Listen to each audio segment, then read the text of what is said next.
If you really want to understand what attracts a masculine man, ladies, this video is for you, because your feminine traits are your superpower. And I mean that. It is not just me talking. It is hundreds of men who I have interviewed, high-value men who have talked to me about this topic. It's through my own experience and those of my clients. And it's not only incredible for your love life, for attracting the man that you desire into your life, but it literally transforms your mental health, your emotional health, and it brings out youthfulness that you cannot even imagine possible. And I'm telling you this because it's my own experience, and that's why I communicate it to my clients. If you're new to my channel, my name is Kimberly Anderson, and I help single, high-achieving women who are confused and heartbroken. I help them reconnect with their feminine essence so that they attract the man and the love that they desire into their life. If you have not subscribed to my channel, I invite you to do so. And if you find this video beneficial, I would love for you to share it with another girlfriend who could benefit. It's word of mouth referrals like this that help the channel grow and help other women on their journey. Okay, so let's dive in. The first feminine trait is around communication. Now, I absolutely love this one because communication is fascinating. What we tend to do in communication is we tend to think that others communicate like us. So women communicate with men thinking that men communicate like women, and they just do not. In fact, an article that I found from Psychology Today said that women's brains are literally wired differently than men's. And men's brains, for example, are wired more from front to back with little interconnectivity between the two hemispheres. And women's brains are more interconnected. So our brains are literally not even wired the same way. And there's so many miscommunications because of the differences in communication between men and women. So what do men want, and what is the trait that women can adopt? And that is direct communication. Now, women tend to say something and they expect the man to read between the lines, but the man does not read between the lines. It's just not how he communicates. So direct communication is something that men really appreciate with women that they interact with in dating and relationships. So let me give you an example of a way that you can communicate with your feminine essence to a man, but with direct communication. So if he says, I'd like for you, where would you like to go on our date? You could say something like, I prefer if you make the plans. I'm sure you'll come up with something good. Or if you don't hear from him very often and you'd like to hear from him, let's say in the beginning of your work week, you could say something like, it feels wonderful to hear from you on Mondays. It really brightens my week up to start the week. And that kind of communication is very clear for him. Men like direct communication, and you can do that in a soft, feminine way. And that leads me to my second feminine trait, and that is softness. Now, this is a very, very underrated trait, but it is a very, very powerful one. So oftentimes people, especially women, misconstrue softness with being a pushover or being weak, but there could not be anything further from the truth. Because when we are able to be soft, it's because we're grounded and confident enough in ourselves that we can be soft, that we can go into this feminine side of ourselves. Our softness is reflected in the way we talk, the way we behave, the way we act and react in situations.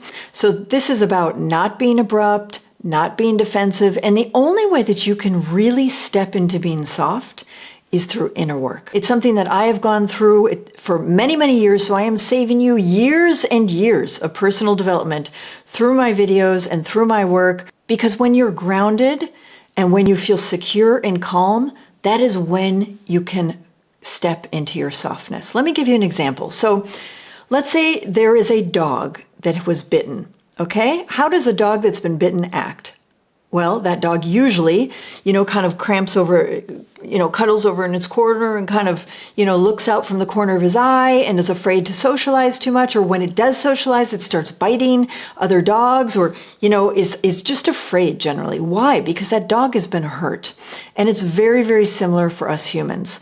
When we've been hurt, when we've had difficulties, we tend to clamp up, close up, shut down, and we can act out in an aggressive or not in a way that we would hope to. So it's when we've done the inner work that I work on with so many of my clients that we are able to step into this softness, right? That is when we're able to present ourselves in an open way, and we understand that softness is not weak. It doesn't mean that we are a pushover. Very much to the contrary, it is something that men absolutely love and are very attracted to. So there are ways that you can bring out this softness on your dates. So let's say, for example, you're struggling to take off your coat or to put it on, and you're thinking, why doesn't he offer to help me?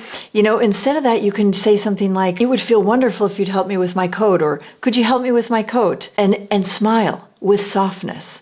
And he will be more than happy to step up and help you with your coat. And if he doesn't notice that you need help with your coat, that's when you come back to the direct communication that I talked about earlier. And if you haven't benefited yet from my free ebook on feminine energy, I invite you to get it now. There's a link in the description, and I am sure you will absolutely love it. It is a way to step into that feminine energy that is so, so powerful for your love life and for yourself. So get it today. It's free in the description. And if you haven't subscribed, I invite you to do so now. Okay, the third feminine trait is to have boundaries. Now, many women feel pressure to be super flexible, to be super nice, to be super easygoing, and all of these things. And this is a huge, huge mistake. Now, I'm not saying to do the flip opposite and be super rigid, but the problem is that a lot of women don't understand that men are wired for a challenge. They're not wired, or they're not looking for competition. They're not looking for somebody to, be super aggressive towards them, but they are wired for a challenge. So when you make it super easy for them, you're so easygoing, anything goes. This is what I call jump and dump.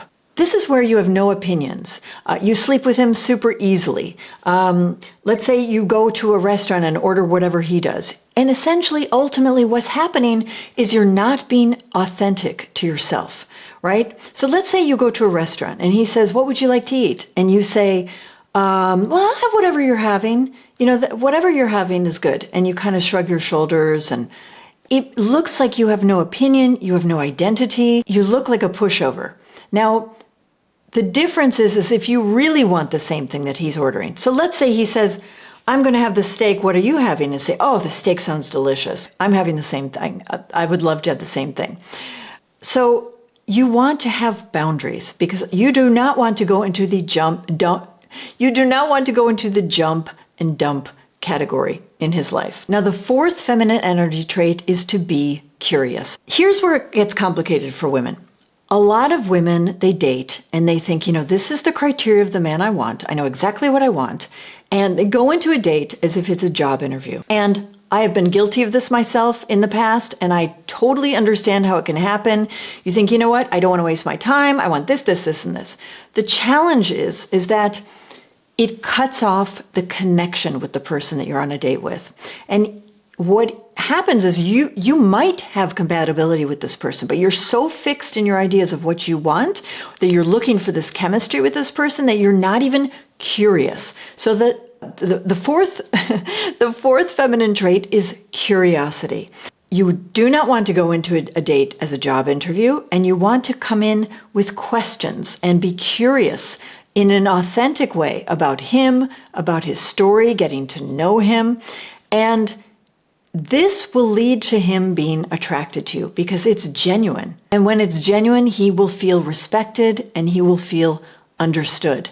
One woman told me recently, she said, I'm going on a second date with this gentleman and I'm so excited, and we're going to lay all the cards on the table on date 2. That's what I told him. We'll lay all the cards on the table, see what he wants, see what I want. So the challenge of this is that it feels very transactional. There is nothing feminine about that. That is masculine 100%. And if it's a masculine man, he is not going to be attracted to that. So again, getting back into the curiosity, showing openness, authenticity, listening, being present, get curious. All right. Now, number 5 is to live and let live. Now, I absolutely love this one The reason I love this one is I learned this. I had a codependent relationship in the past, and I learned live and let live. Such a powerful phrase. And the reason it's powerful is because so many women get into the over-functioning zone, over-performing, over-giving, overdoing. And they go on a date with a man, and the man starts talking about, maybe a problem he's having. And the woman gets into fix-it mode. Well, I'll fix it for him. I'll help him. And he will therefore like me because he'll see how much I'm doing for him. He will see how much interest I'm showing him. And it actually has the flip opposite effect, because this is not how men function, right? Men do not want unsolicited advice. And if you're offering them unsolicited advice, what it can feel like to them is that you're criticizing them, or that they are not good enough to solve it on their own. And that just does not work. So the feminine trait here is to live and to let live, to listen and to be present on the date with him, to show him interest, to listen to his story. And you do not need to be offering solutions. Being present, being authentic, and listening. Live and let live. Okay, now the sixth feminine trait is to bring light energy. Okay? So, like I said earlier, it's not a job interview. It's also not a business meeting. It's not something serious. Okay, I'm going on a date. Let's talk about this and this and this, right? Light energy. That is feminine energy. That is the lightness within you that is going to attract a man. So, instead of focusing on analytically, is he the right guy for me? Does he have all my traits? Is this going to work? You're already calculating in your head. Enjoy the moment. If you're at a lovely location for your date, notice what's around you and comment and say, oh, this place is so beautiful. I love this place, right? You're light. This is a lightness about you. If you're sipping a mocktail or a cocktail and it's delicious, you say, oh, this is so good. This is just an amazing cocktail. Or if the weather is amazing, say, gosh, look at this beautiful day. Laugh at his jokes. There's a lightness to laughing. Laughter has so much power. There are books written on just the power of laughter. It brings a lightness to us. So bring that light energy to your dates. Now, the seventh feminine trait is to practice gratitude. Now, even if you're not sure that this is the man for you, you can show gratitude in so many different ways, and men absolutely love it. Okay, so after a date, you can text, thank you, I had such a lovely time. I felt so excited by hearing your experiences, your travel experiences. Or if he says, please go ahead. Let's say you're going through an entranceway. He says, please go ahead, smile and say thank you. Thank you. Look in his eyes, thank you. Just gratitude, simple gratitude. It just goes such a long way. Number 8 is to get comfortable with receiving. Now, this is an interesting one because a lot of women, including myself at one point in the past, and a lot of my clients, a lot of women that I speak with, they feel like they owe the man something if he pays for something. But the challenge is not understanding that masculine men love to provide. They love to provide. It doesn't mean that you owe them. It means that they love to provide. So let's say you had a beautiful dinner and the check arrives, and you put your hand up and you say, I'll pay for my part. You're a successful woman. You have your own money. Fair enough. But it's kind of like, let's say you're at a beautiful hotel and you're in an evening gown. There's beautiful music playing in the background, piano music playing in the background, and James Bond is standing next to you and he turns to you and says, may I offer you a glass of champagne? And you say, no, I'll pay my way. It's kind of like the same thing. It's a bit of a slam in the face. When you are looking for a masculine man, a man wants to provide for you. And if you can learn to be receptive to that, to receive, he will be so satisfied. If you can be gracious about his efforts to you, then he will want to, and you can show that you enjoy his efforts and that you show appreciation, he will want to do more and more for you. You will be surprised at the power of this. Now, the 9th trait is that you are not free anytime. So you don't have a sign on your set that says, on your forehead that says open 24/7, right? You are not available all the time. So let me give you a little example. So let's say that you have a favorite food, and your favorite food is no longer something that you have once in a while, but it's something that you are going to be served every day, once a day, let's say. Okay, after how many days would that no longer be your favorite food? It would no longer feel special to you. Now, it's the same thing with desire and with dating, right? Scarcity creates desire. So there are two reasons that you are not free anytime. First of all is that you want to create a life for yourself where you are fulfilled with your life, period, whether there's a man in it or not. And the second thing is that you want to offer him options on, let's say, 2 days a week where you're available, but you're not available all the time. Because like I said, scarcity creates desire. So if he says, when are you free this week? You're not going to say, well, I'm available Tuesday, Wednesday, Thursday, Friday, and I'm booked Saturday, right? You offer him specific times that you are available, and you're not free anytime. Ladies, I truly cannot overemphasize the power of your feminine traits. Believe me when I tell you that it can go a long way to your story in love and your relationship with yourself, with your health, with your youthfulness, with so many things. If you haven't subscribed to my channel, please do. And also check out this video over here, and I will see you next time. And until then, sending you, as always, lots of love.